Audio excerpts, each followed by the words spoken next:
Welcome back to Love, Money, Rock and Roll, where we're trying to prevent the girl we're going after from getting OD'd on cocaine, I think. A couple weeks ago, when I first started to play again, they would dig into my fingers like sharp, thin fishing lines. Guitar strings. But now, every movement I made not only brought the right sounds out of the amplifier, but was accompanied by a pleasant response from the string. Way to go, Nick. Mitsuyoshi praised me. So much progress in such a short time, I'm impressed. Self-taught and not quite bad.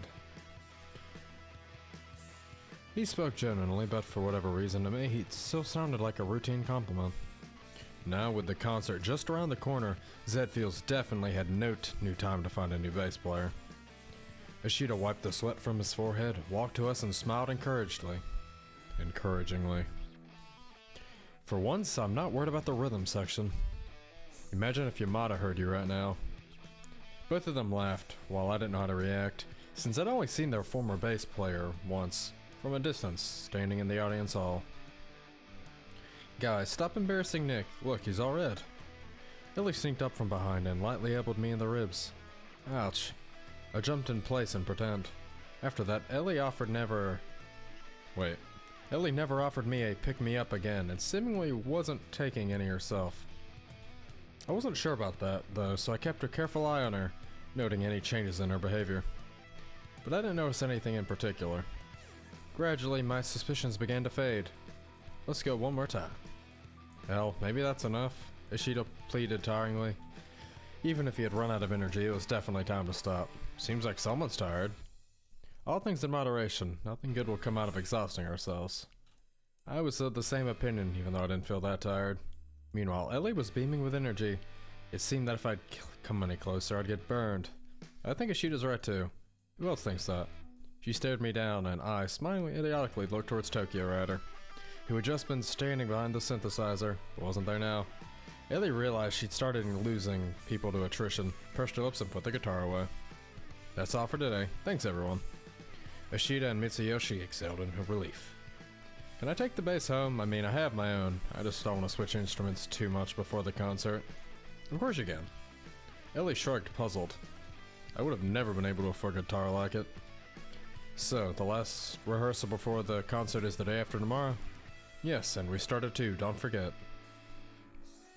The commanding tone in Ellie's voice made her sound like a general, giving the last orders to his troops before the final battle. We won't? Alright then. See ya. Once Ishida and Mitsuyoshi left us alone, I began to leisurely collect the cables and other devices. That's it, Nick. She sat on Mitsuyoshi's stool behind the drums and tamped out a syncopation, with an expression like she was about to tell me we were breaking up. That's it? Hager alert? You're a full-fledged member of Zed Fields now. Congrats. Oh, you meant that. What did you think? Never mind. Do I get some sort of medal? Membership card, maybe? Nothing like that. She threw her arms aside in disappointment, hitting a cymbal. I can only offer myself. Oh my gosh. Please. Stop it. Get some help. We were walking home hand in hand. I was carrying a case with the bass guitar on my shoulder, while Ellie had the bags with all the devices. The nights were getting longer, the starlight growing colder. But I was warned by the simple thought that next to me walked a girl who loved me. There's a much better way to say that. We seemed to be floating down the streets of Tokyo, enclosed in an impenetrable bubble, protecting us from the cold and darkness. The last few days had been so peaceful that I'd begun to forget the constant foreboding I had felt. That she's on drugs, that we need to stop that. Do you believe in fate? Fate? Ellie thought for a moment. I don't even know. If you mean that there's meaning to all of our actions, yes, I do. No, I meant more like destiny. Why are you so philosophical all of a sudden? Difficulties in life make you wonder if there's any meaning to all this. Yeah, found any? Live for the Lord. Not yet, but I'm still looking. Tell me when you do. We pushed home. I never felt deeply awkward when Ellie called it our home. Except that today Kagome was once again sitting on the porch. Nikolai? Kobayashi-san. When she saw, she immediately stood up and smiled. Kagome-san.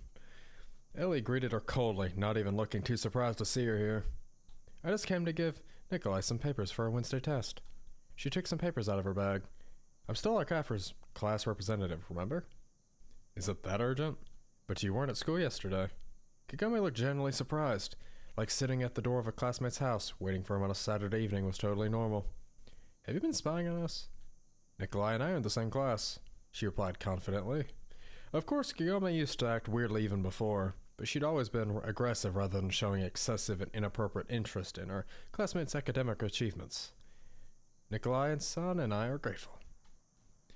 Ellie said sarcastically and squeezed my hand tighter. I won't bother you two anymore. Have a nice evening. She left the papers on the porch and passed by us with a strange smile on her face. What was that? After holding a long pause, Ellie jumped away from me, stomped her foot, and sternly looked at me in the eye. Are you asking me? She came to you, brought papers for your Wednesday test. She mocked Kagome. I swear I know just as much about this as you do. Ellie knew one thing. She had something on her mind. And I'm just as angry as you are. Yeah. And what are you angry at? Ellie, we have spent almost 24 hours a day together. Why would I? She thought about it. Fine, I forgive you this time. But I'll be watching you. We entered our home accompanied by the cold whisper of the stars, leaving Ellie's guards to freeze in the car around the corner.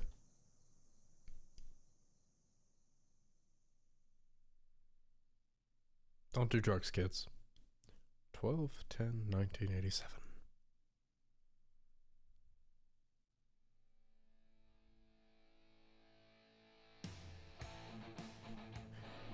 Junie 12. One of our songs had a particularly complicated bass part that I just couldn't get the hang of, especially the middle of it, when I had to run my left hand up and down the neck like a virtuoso. Maybe I can just play the 8th notes on the open strings? I asked half-jokingly, but the rest of the band looked at me like I'd just committed blasphemy. Give it to me. Ellie took my bass and effortlessly played the bridge I'd failed time and time again. It's a shame you can't play multiple instruments at the same time. Enough already, just watch what I do and repeat it. She frowned and gave the bass back to me.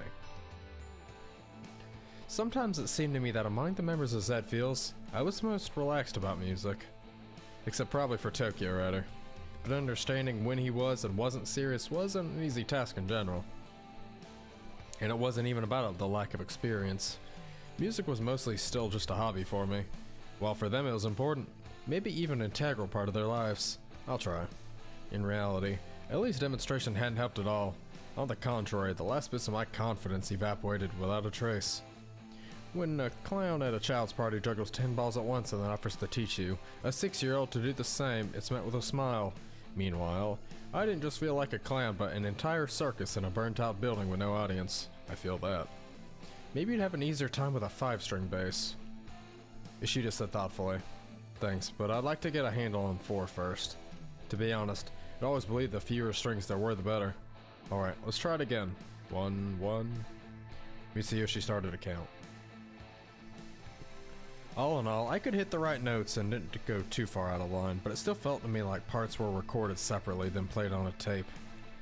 The others played calmly, occasionally bringing passion and improvisation to their music, while I was putting my all into not screwing it up.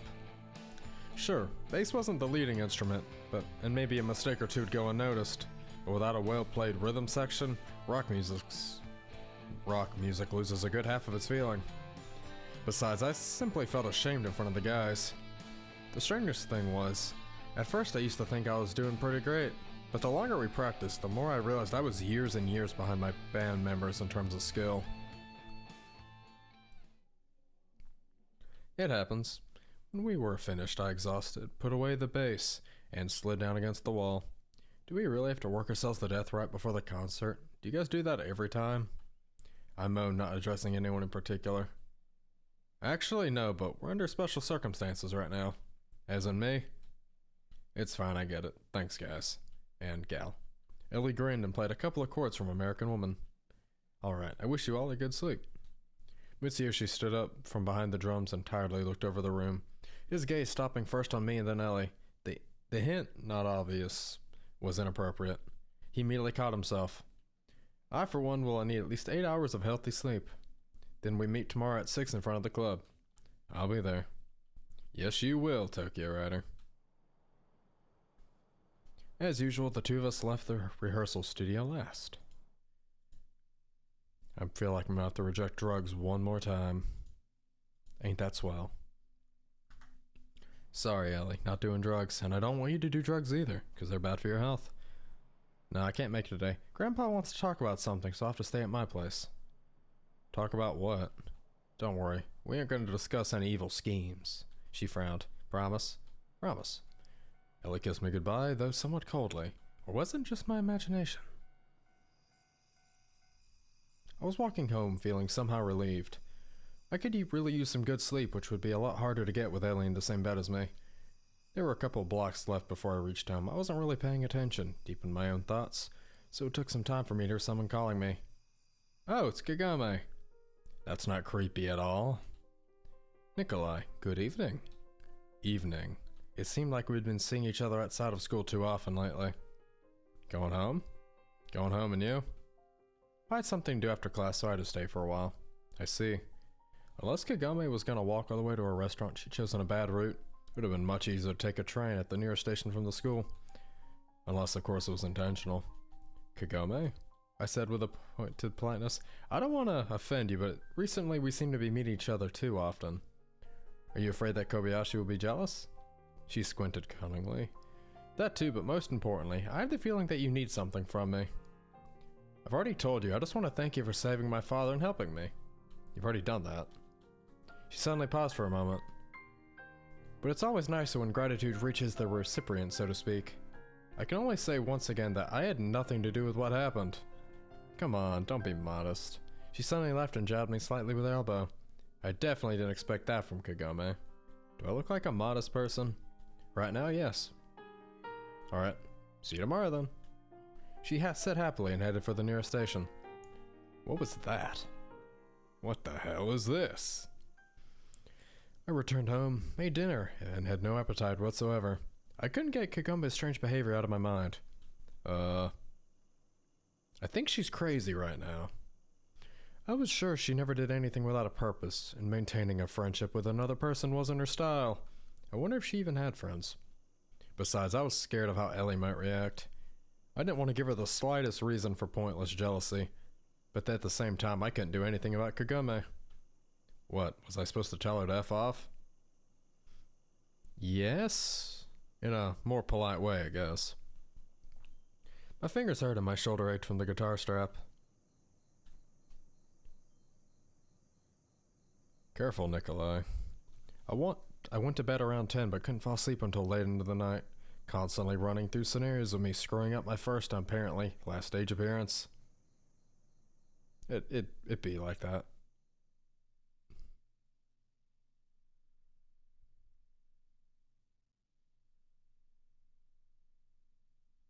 Drew-san. 13. Sapporo beer. It was probably a good thing that Ellie and I met right after school and went to the club together. Otherwise, I would have died of anxiety. You look so pale. She came closer and gently touched my forehead. The guitars, our instruments, and several bags with stuff lay against the wall. All of it had been brought by our guards, which itself looked pretty weird. The other members appeared soon enough. Alright, so we go second a bit after 7. Let's go inside then. The sound guy asked us not to be late for the sound check. My bass sounded completely different on stage compared to a rehearsal studio, different even from how I remembered hearing it in the hall of this same club. I told Ashita about it, but he just shrugged. Don't worry, that's normal. You don't want them to turn the speakers on us so we go deaf, right? I guess not. It was much easier to get myself together than I had expected. Despite the jittering, my fingers remembered each part, and sometimes seemed to start playing all on their own, bypassing my mind. We waited around in the dressing room until the first band finished the introduction, and then finally it was time for Zed Fields to take the stage. Don't worry, Nick, everything's gonna be fine. I'm not worried. Alright, I am, but I'm fine. For luck. There were way more people in the hall than I'd thought, and the club seemed to have grown in 3 dimensions, the far end having floated off somewhere into the distance behind the haze of cigarette smoke. The audience looked at us impatiently, not having heard what they'd expected from the first band. The silence was dragging on. Ellie was having issues with her microphone, but finally she sorted out and loudly greeted the hall. Hello everyone, I hope this will be a fun evening for you all. Where's Zed Fields? Mitsuyoshi started the count and the music took over my entire being. What I felt during rehearsal and up on stage were like two entirely different states of mind. Back there I'd been something hard, inert, highly resistant to any interaction, and I had to put tremendous effort into every note I played. But here I seemed to have cast off my physical self and the music flowed by itself. Just a single glance at the bass was enough to know what sound I was going to make next. I looked at Ellie. She transformed completely. The girl with the guitar looked like a stranger to me, radiating enough energy to illuminate the hall better than any stage light in the world. Coming closer, I could feel the heat coming off from her. I found myself thinking that for a while, I'd been paying zero attention to my bass, simply playing, immersed in the music. And then the first song came to its end, and the club gave us a moderate round of applause. Thank you. Ellie shouted in the microphone and we started the next song without a pause. Yoshida wasn't the most expressive guitarist in the world, but he just shook his head to the beat in all the right places, twirling and bouncing around. Meanwhile, I just stood still and tried to play my part as correctly as possible. Eventually I got bored of that and slowly approached Yoshida and leaned forward together with the bass. I'd seen something like this at concerts with Western rock bands, but just a moment earlier I would have never imagined trying it. The feeling of lightness and freedom was intoxicating. We started playing the third track and all my senses sharpened. I could feel the strings vibrating, see the flashes of the drum beat, smell the guitar solo. Sweat ran down my forehead and it got in my eyes, but I didn't care. My perception was so amplified that I felt every note with my spinal cord, but at the same time, I only realized now that I'd stopped looking at the audience. In the entire universe, there was only this stage and the 4 other people standing on it. We were performing for the planets, flying through clusters of galaxies, sailing over waves of dark matter, racing against background radiation. The 4th piece was the song I could never manage well enough when we'd practice it, so I had to return to Earth to focus on my playing. But to my surprise, my fingers danced up and down the neck effortlessly, like the tentacles of an octopus. We played 5 songs, said goodbye to the audience that treated us warmly, but without a storm of applause, and returned to the dressing room. See, and you were worried. You know, you could just, play more music instead of cocaine. Especially if it helps you feel better. I couldn't come up with anything to say, and grabbed one of the many beers that were on the table. He looked at me surprised, but said nothing and just smiled. I'll also say everything went better than expected. And so, you didn't think highly of Nick to begin with, did you? Mitsuyoshi teased him. I never said that. Yoshida got mad. Relax, it's a joke. The atmosphere in the room was celebratory, but the concert was far from over. There were 3 more bands performing after us. Do you want to listen to the others? Why not? I shrugged. You can go first, I'll catch up, Ellie said, going through her handbag. We walked right to the hall, right where the next band appeared on stage. Dragons of Fury, Mitsuyoshi whispered in my ear. What? That's the name of the band. Dumb name. I scoffed, but none of the guys shared my mood. The Dragons were playing heavier music than we had, and were 5 to 10 years older than us as well, and the audience clearly liked them better. Apparently, the organizers had chosen the order bands played based on popularity. An hour earlier, something so unfair would have made me furious, but now I just felt proud of myself and Zed feels. When you've given it your all, you don't care much about not making it into the Guinness Book of World Records that day. We were standing at the bar, idly sipping beer, but Ellie still hadn't returned from the dressing room. Ellie's taking her time. I got a little anxious. Don't worry, she always needs time alone to recover after a concert. She always gives it her all. Mitsuyoshi added. There was something disingenuous about the way they said that, like they were trying to cover for a fellow drinker in front of his wife as she looked for him. You're not telling me something, guys. Like what? Like I don't know. I looked at Tokyo Rider, but his ever-present, even indoor sunglasses made his expression unreadable. I'll go and check. Nick? Yoshida raised his hand to stop me, but then sighed deeply and stepped aside. Something was wrong. I could feel it. She's doing cocaine, isn't she? I understand rock stars, drugs, stuff like that, but you still shouldn't do it. Ellie had been in the dressing room for 40 minutes or so, the entire performance of Dragons of Fury. That was enough. I opened the door, saw her sitting on the floor in a sort of unnatural pose. Ellie, what happened? I was about to go join you guys, but then I felt a bit dizzy, Ellie said in a weak voice. I jumped to her and tried to help her stand, but she pushed me away. Everything's fine. She was slurring her words and looked anything but fine. Pale face, dilated pupils, arms hanging powerlessly from her body. Do you feel okay? No, Nick, I feel great. And then I realized, how much did you take? Just a bit. Sorry. She suddenly started crying. I promised you I wouldn't do it anymore, but I was so worried I couldn't help it. I'm gonna call an ambulance. Wait, don't. Everything will be right. Just let me rest. How can I watch you just die? Everything's gonna be fine, I promise. She tried to smile and failed miserably. How much did you take? Everything I had. And how much did you have? What does love have to do with it? You can't love me if you're dead. I was shouting at her, even though deep inside I understood right now it was useless. I could repeat that Ellie shouldn't have done it many times as I wanted, but what did that achieve? At the moment, I had to solve a specific problem, and only then figure out how to not let it happen again. Don't worry. Everything was fine, why? A thought flashed in my mind what Kobayashi-jin would do to me if Ellie died. I swore on myself on all that is holy for my cowardice, but the thought was only getting stronger. If you love me, why didn't you think about me? I'm sorry, I just miscalculated a little here. I'm gonna see her forbidden and I'll pass. I bent over, grabbed her power alarm, and found the vein in her wrist. Her pulse was in overdrive. Her heart's beating like crazy. But that means I'm still alive, right?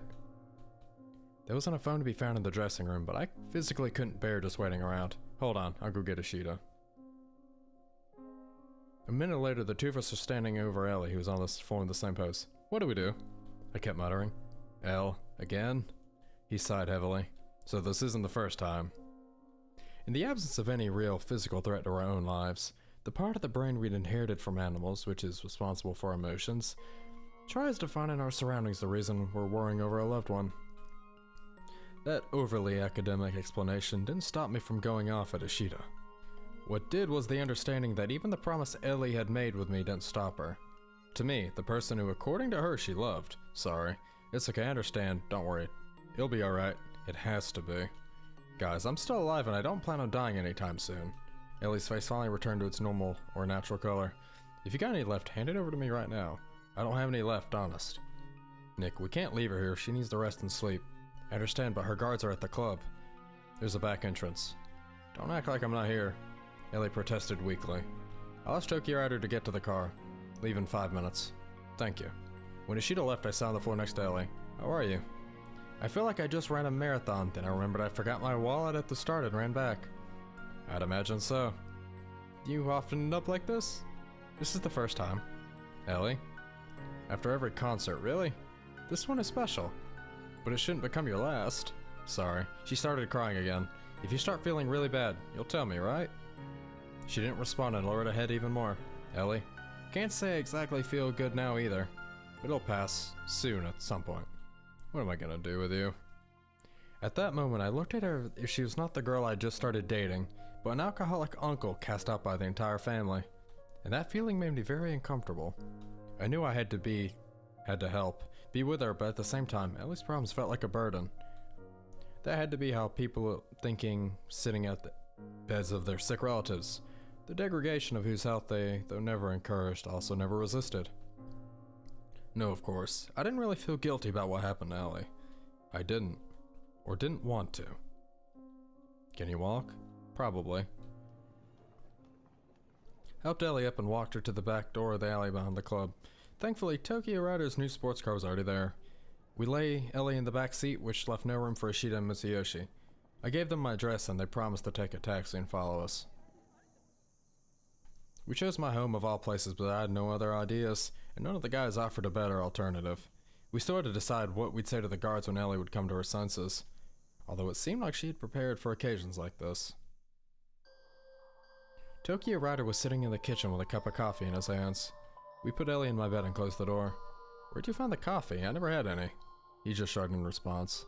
Then I remembered that the coffee was one of many things that Ellie's bodyguards had brought. Oh, right. I sighed. Is there any left? Truly cheerful is not the one who drank coffee, but one who is ready for any stroke of fate. So there isn't? No. Mitsuyoshi and Ishida were late, and Tokyo Rider and I sat in silence looking at each other. Although I couldn't tell where he was looking because of the sunglasses. Finally, somebody rang the doorbell.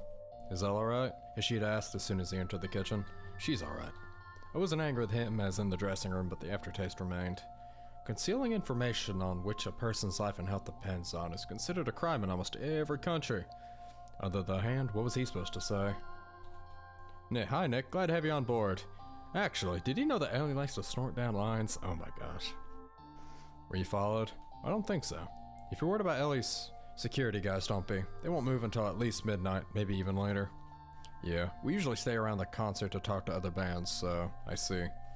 Sorry we didn't tell you, Nick, and especially you and Elle. Well, you know. Love is like a rose in the wind. It comes unexpectedly and suddenly, and just as quickly dies wretchedly. Tokyo Router took out a real rose from somewhere and started to pluck its petals. Is he always like that? I asked, not addressing anyone in particular. For a moment we all kept silent. I'm not blaming anyone but myself. You see, I knew she was into it. Moreover, I'd participated, but she promised she wouldn't do it again. And I believe her. Yeah, I did. Deep inside, an anger was rising at myself and the entire world. At first, we tried to talk to her, but Mitsuyoshi started, but quickly stopped and lowered his head. It's just that Zed Fields is built around Ellie. If not for her, there wouldn't be a band. They were acting like older brothers, trying to find excuses to give to their parents for their younger siblings' bloody knee. Bad is not the wolf who is fed, but who cares not for the forest. What the hell are you even talking about? I got furious. Nick, we understand that you're having it the worst right now. Thanks, but what the hell do I care? If she doesn't listen to anyone, she won't listen to me either. And I also need to explain it to her grandfather. I muttered. What? Nothing. Ellie isn't a normal girl with a car. Normal girls don't get driven around in a black Mercedes. That's for sure. My swallow is still faster. Tokyo Rider remarked nonchalantly. You two will need to have a serious talk when Elle wakes up. I know, but we've already talked and... I suddenly felt like the air around me had run out of oxygen. It was as heavy and suffocating as that of a desert. It's like she doesn't hear me. Ellie's got a complicated character and this is a delicate topic. I'm afraid that... she ditched me? True, I couldn't rule out the possibility. Was I really worried about us not being together anymore? Was I just afraid of Kobayashi-Jun's revenge? Of course, even if we were playing in a same band, I wouldn't want a friend to die at such a young age for such a stupid reason. I just don't know what to do. Follow. You must follow the voice of your heart. Tokyo Router said in the voice of Master Yoda, and this time his comment was actually funny. I snorted despite myself. Mitsuyoshi laughed and Ishida smiled approvingly. But I don't have the force. And I didn't want to believe Ellie's force was thanks to an external substance. I first looked at Ishida. He gave me an apologetic look. Then at Mitsuyoshi. He lowered his eyes. I wondered if any of them had ever thought of starting a relationship with Ellie. After all, why not? What's stopping them in the end? Nick, we'll help however we can, but right now you need to handle this on your own. Maybe I'd prefer to not be alone with Ellie when she woke up. But then having the other guys here could make her think this is a confrontation we had to have was more of a tribunal. Thanks, guys. I saw the boys to Tokyo Router's car, and after they left, Long stood in the street listening to the silence of the night. If the guards never found Ellie at the club, it was likely they'd go directly to my place. I looked at Mitsu's house across the street. The lights were on in the windows. Of course, it was stupid to expect that Ryuno Sake would quit his job and move to the country with his daughter. How rapidly can a human life change? Just over a month ago, I didn't even know Ellie, and had maybe seen Kobayashi-Jun on TV. Kagame was still a normal classmate to me. We'd never properly talked. And Himitsu. I had no one closer than her in the entire world, and now Ellie had taken her place. Do people really enter our lives that easily and just leave them as well? Sometimes. Then what's the point in holding on to a relationship or love if tomorrow everything might end instantly? You say or do something wrong, and feelings that seemed unbreakable fade away. But it wasn't the time to plunge myself into the depths of existentialism. Cannot speak. Ever.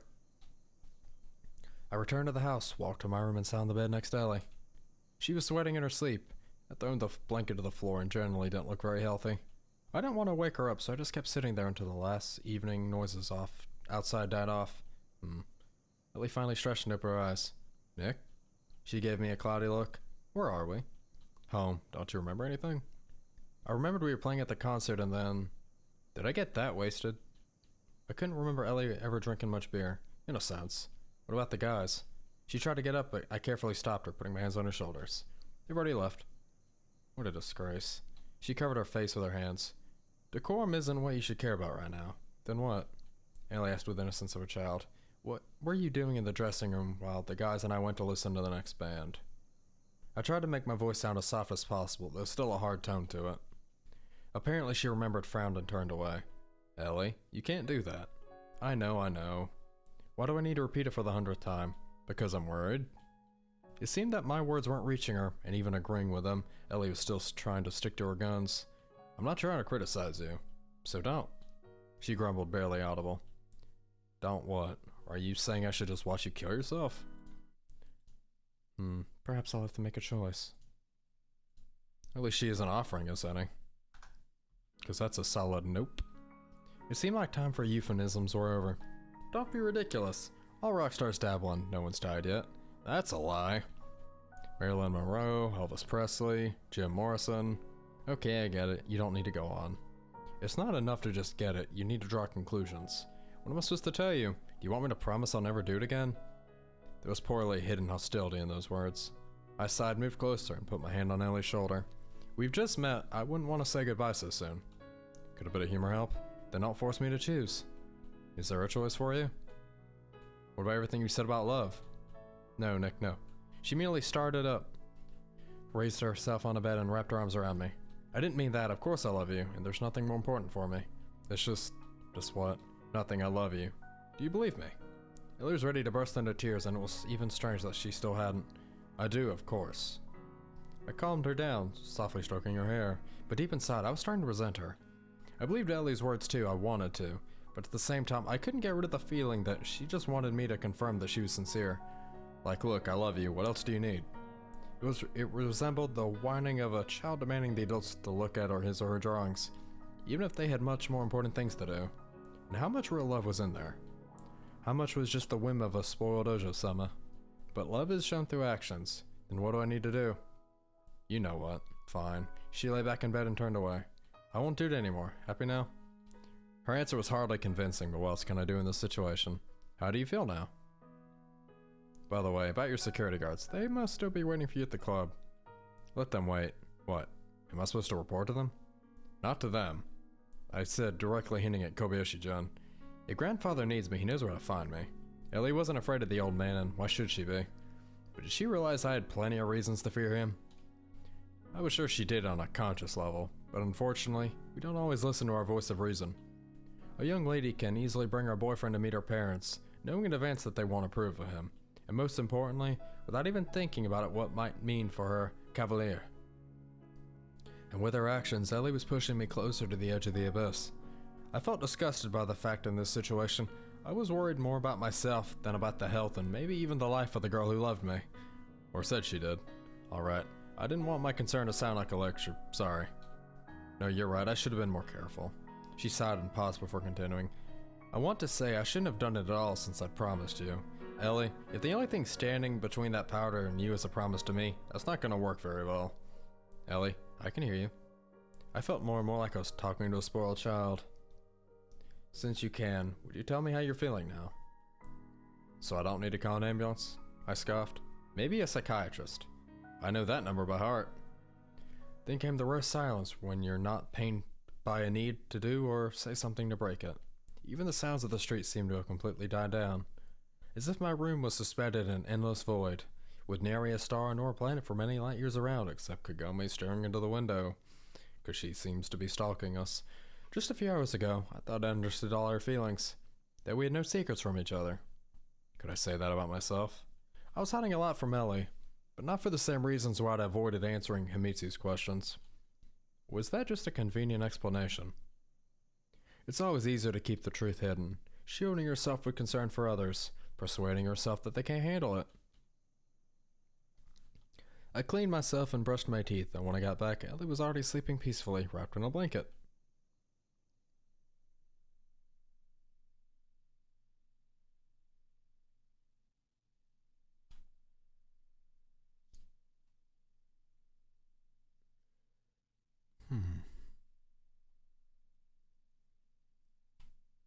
I dreamt that we were breaking up. Ellie was shouting, breaking dishes, packing suitcases, taking all of her things out of the wardrobe, much more than I remember there ever being. She accused me of every possible thing, and having spoiled her best years just by existing. I was sitting on my bed, my head lowered, listening to the endless angry tirade, somewhere deep inside feeling relief for this finally being over. That's just giving up. Can you wake up from a smell, I wonder? First you open your eyes, your consciousness returns to the waking world, and only then does it start to perceive the strange smells that aren't right for your house. Something was burning. I jumped out of my bed and began to shake my head dumbfounded. There seemed to be no smoke, but also no Ellie. I dashed to the kitchen and found her standing by the stove. What are you doing? I asked angrily, still half asleep. Making breakfast, at least trying to. She replied in alarm and stepped away from the stove. On a pan, tortured beyond measure like Jordan Bruno at the stake, some poorly cut vegetables had tragically died. Nearby stood a bowl with partially mixed eggs and fragments of their shells. I used to only think things like this happen in manga. What? That some people are this bad at cooking? Well, excuse me. She pouted but looked angry with herself more than anything. I've just never had a reason to learn. You couldn't play bass before too. I still can't. I sighed and threw the charred remains into the trash. Alright, I'll show you how it's done. You told me to play guitar, so it's my turn now. We ended up with a pretty decent omelet with vegetables and ate it with great pleasure, partially due to having skipped dinner yesterday. See, it wasn't that difficult. The next time it's my turn. Looking forward to it. I replied sarcastically. Hey, for a moment you could almost think this was a normal conversation between a normal young couple on a normal morning, but looking at Ellie, I couldn't get yesterday out of my head. We seemed to have come to some sort of compromise, or at least I'd forced her to accept my point of view. Ellie wasn't a complete sociopath and couldn't in all seriousness say her behavior was normal, at least openly. But it was obvious that in her mind she didn't really agree with me, and more importantly, she couldn't quite tell good from bad. Not that I was much better. About your guards. I told you, I'll handle it. Her expression darkened immediately. It was weird that nobody had called me yesterday. Might have been that they knew where Ellie was all along.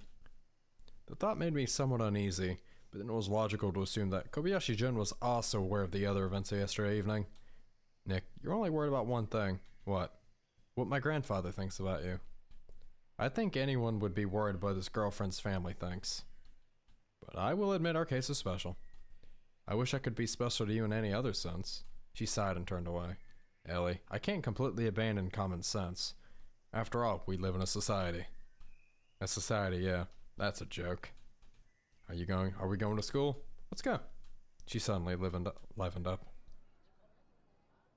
Ellie didn't hold my hand, although she walked next to me, smiling mysteriously. It's a bit colder than yesterday, don't you think? I guess so. I should tell them to bring me an autumn coat, or that jacket I bought last year. Your wardrobe must be bigger than my entire house. Since when did a desire to look beautiful become a crime? I didn't mean anything like that, sorry. Why do you always apologize? She laughed and those words reminded me of Himitsu. True enough. You probably also like walking around a beautiful girl, not some ugly duckling. In reality, I never paid much attention to how people I liked dressed. Catherine, Himitsu. It took an effort for me to remember what they actually wore. I wouldn't call them fashionistas either, I guess. That didn't sound genuine. I like you in any outfit, and not saying that. Ellie suddenly blushed and lowered her head. Usually she was much more than eager to keep the ball rolling about this. We need to let Ishida and the others know that everything's fine. I don't think they're particularly worried. Why is that? Well, shit. It's not the first time something like this had happened. Ishida can't just keep his mouth shut, can he? She tisked, irritated. And here I thought we decided not to keep secrets from each other. I wasn't hiding anything from you, not on purpose. Oh, come on. She pleaded and hung on my arm. Such a beautiful day and you're doing it again. You just said it was cold.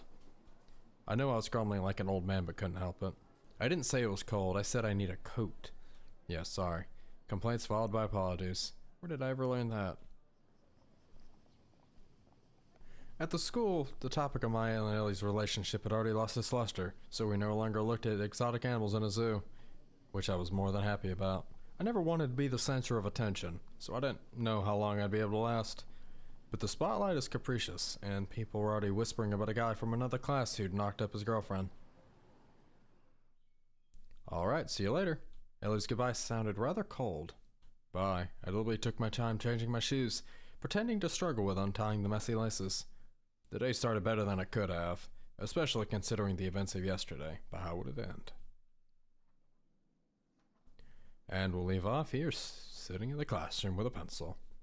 I hope you guys have enjoyed today's video. If you did, don't forget to hit the like button, comment, subscribe if you want to. I think we're reaching closer to the end of the story than it was, well, obviously when I started. I think we're gonna have one more situation where we have to stop her from doing drugs. We'll see. I will see you all in the next video. As always, goodbye.